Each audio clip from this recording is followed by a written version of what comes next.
عزیزان گرامی وقار، رسول پاک صلی اللہ تعالیٰ علیہ وسلم کے اصحاب میں حضور اکرم صلی اللہ تعالیٰ علیہ وسلم کی تبلیغ میں جو بہت زیادہ نمایاں کردار ادا کیے ہیں، ان میں حضرت عمر فاروق رضی اللہ تعالیٰ عنہ کا نام بھی سر فہرست آتا ہے۔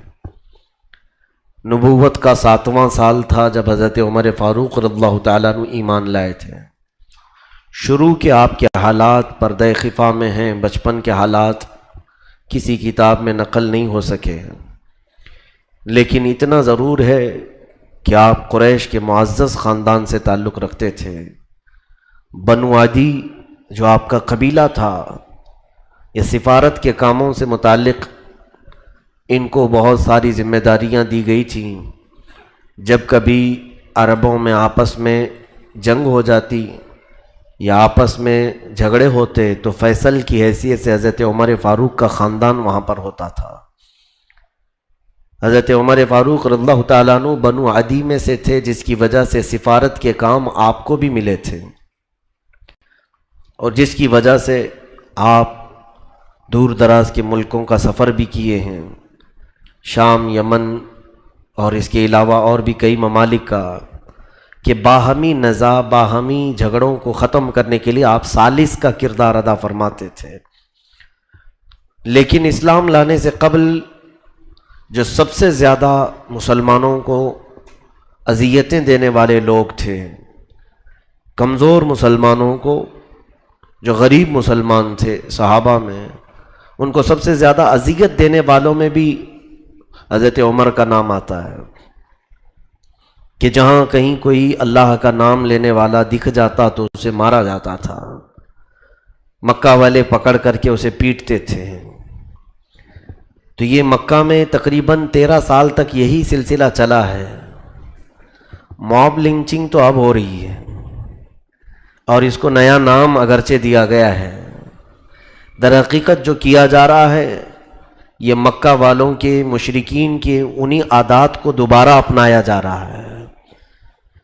بس فرق یہ ہے کہ کفار وہاں پر بھی تھے، مشرکین وہاں پر بھی تھے، آج بھی وہی ہیں، لیکن جن مسلمانوں کو اس وقت اذیت دی جا رہی تھی، ان مسلمانوں میں اور آج کے مسلمانوں میں بڑا فرق ہے، کہ وہ اذیت سہتے تھے لیکن اللہ اللہ ہی کہتے تھے، مصیبتوں کو گلے لگاتے تھے لیکن نبی کا دامن کبھی نہیں چھوڑتے تھے۔ عزیزان گرامی، مجھے آج اس بات پر کہنے میں کوئی دقت نہیں محسوس ہوتی، موب لنچنگ کرنے والے لوگ اس وقت 4-5 لوگ ملتے تھے اور ایک مسلمان کو پکڑ کر مارتے تھے، حرم کعبہ میں بھی، کسی مکہ کی گلی میں بھی۔ لیکن تاریخ اس بات کی شاہد ہے کہ جن لوگوں نے کثرت سے مسلمانوں کو مارا وہ خود ہی اسلام میں داخل ہوئے۔ ہمیں امید ہے کہ آج بھی اللہ انہیں ہدایت دے گا اور وہ اسلام کا پرچم پھر سے لہرائیں گے۔ اسی لیے اقبال نے کہا تھا، حرم کو مل گئے پاسباں صنم خانے سے۔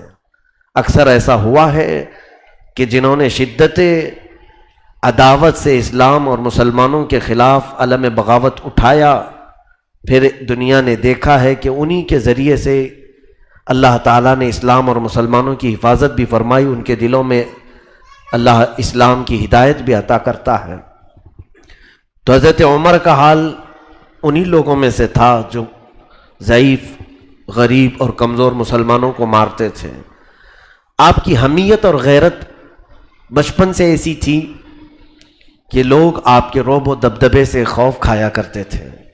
مکہ میں بڑے پہلوانوں میں بھی آپ کا شمار تھا، لہیم شہیم تھے، اور دیگر بہت سارے معاملات میں آپ کو لوگ فیصل کی حیثیت سے بٹھاتے تھے۔ جوانی سے ہی آپ کا حال یہ تھا۔ تو جہاں مکہ والوں نے پروپیگنڈا پھیلایا تھا مسلمانوں کے خلاف، نئے دین کے متعلق الگ الگ باتیں، وہ حضرت عمر کو بھی وہی ساری باتیں پہنچی تھیں، لیکن دوسرے تمام کفار و مشرکین اس بات کی ہمت کبھی نہیں کر سکے کہ ان مسلمانوں کو مارنے کی بجائے سیدھے مسلمانوں کے جو امیر ہیں، رسول ہیں، ان کو مارا جائے، معاذ اللہ۔ انہیں ہمت نہیں ہو سکی، لیکن ان لوگوں کو معلوم تھا کہ اگر یہ دلیری اور بہادری کوئی کرے گا تو وہ عمر کر سکتا ہے. تو عمر کو اس وقت اتنا ورغلایا گیا اور کہا گیا کہ دیکھیں اس صحابی کا حال کیا ہے. صحابی کہتے ہیں دین سے ہٹا ہوا. محمد صلی اللہ تعالی علیہ وسلم کو لوگ صحابی کہتے تھے. عمر کے کان اتنے بھرے گئے کہ انہوں نے تلوار نکالی اور کہا اب ان مسلمانوں کو مار کر کے کیا ہوگا، یہ روز بڑھتے ہی جا رہے ہیں. پہلے غریب مسلمان تھے، غریب لوگ ایمان لاتے تھے، اب تو شریف اور امیر لوگ بھی مکہ کے اسلام میں آنے لگ گئے ہیں. تب پھر عمر کو جب یہ لوگوں نے بہت زیادہ ورغلایا تو انہوں نے سوچا کہ اب ان کا ہی قتل کیوں نہ کر لیا جائے جن کے ذریعے سے یہ اسلام پھیل رہا ہے.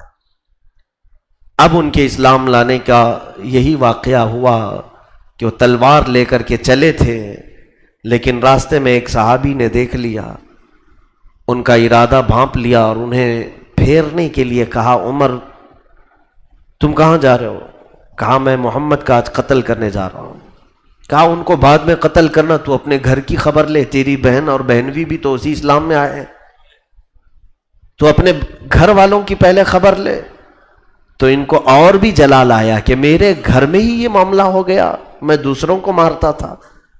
اپنی بہن کے گھر آئے، فاطمہ بنت خطاب، وہ ایمان لائی تھی، اور ان کے شوہر حضرت سعید، یہ دونوں ایمان لائے تھے. جس وقت حضرت عمر ان کے گھر پہنچے دروازہ بند تھا، لیکن اندر سے قرآن کی تلاوت کی آواز آ رہی تھی. ایک صحابی حضرت خباب بن الارت، وہ لوگوں کو تعلیم قرآن دیا کرتے تھے، جو نئے اسلام میں آتے ان کو قرآن پڑھانے کے لیے جاتے تھے. تو وہ صحابی اندر گھر میں بیٹھے شوہر اور بیوی کو قرآن پڑھا رہے تھے. حضرت عمر باہر سے قرآن سن رہے تھے. تو اب یقین ہو گیا، راستے میں جنہوں نے کہا تھا کہ میرے گھر میں بھی یہ لوگ اسلام لا چکے ہیں، تو سن کر کے اب یقین ہو گیا. دروازہ زور زور سے پیٹنے لگے.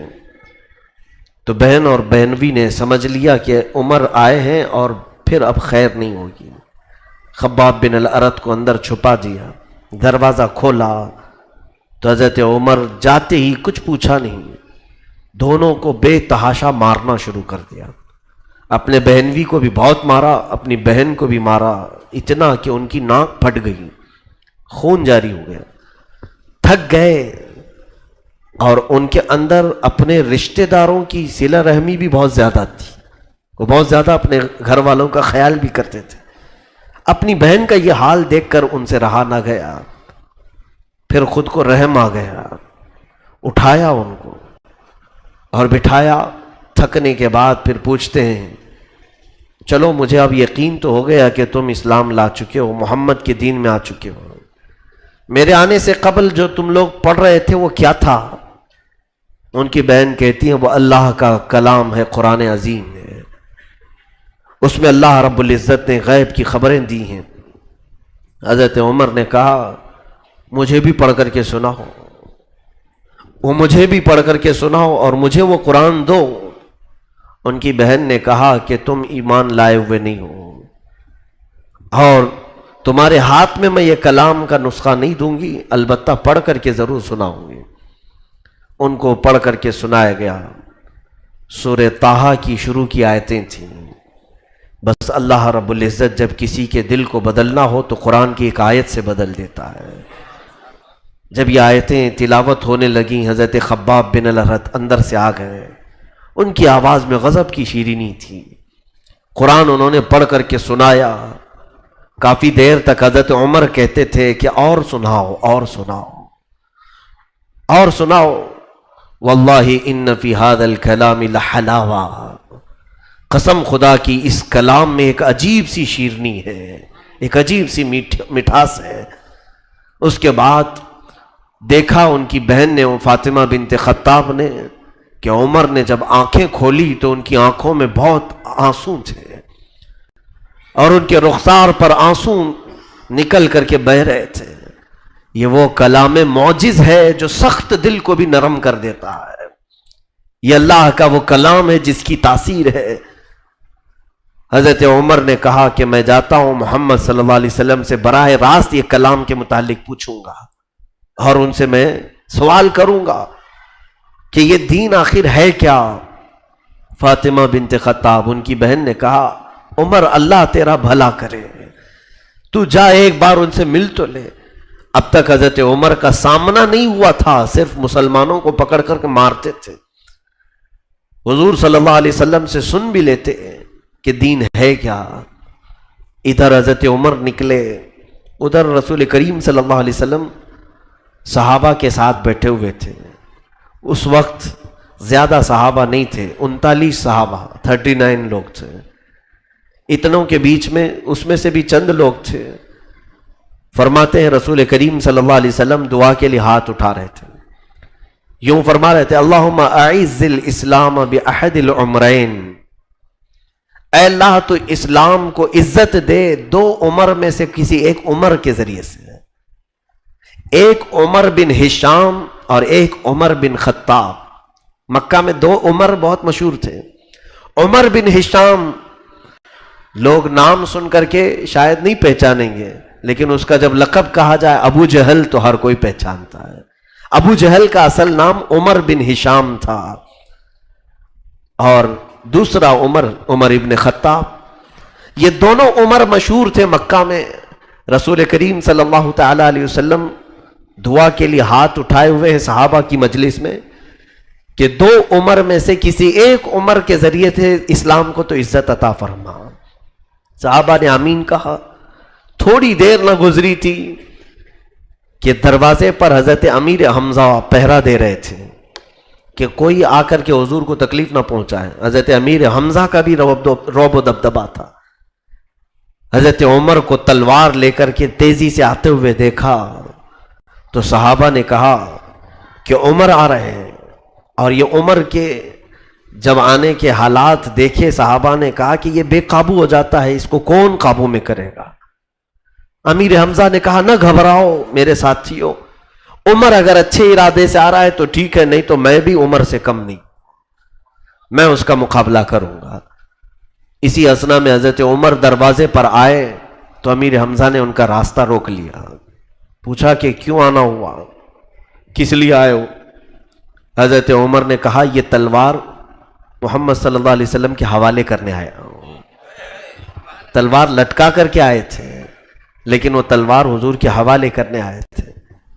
حضرت امیر حمزہ نے راستہ کشادہ کیا، حضور پاک صلی اللہ تعالی علیہ وسلم کی بارگاہ میں آئے، ایسے بیٹھے کہ سب سے زیادہ قریب ہو کر کے آپ کے گھٹنے حضور کے گھٹنوں کے قریب آ گئے۔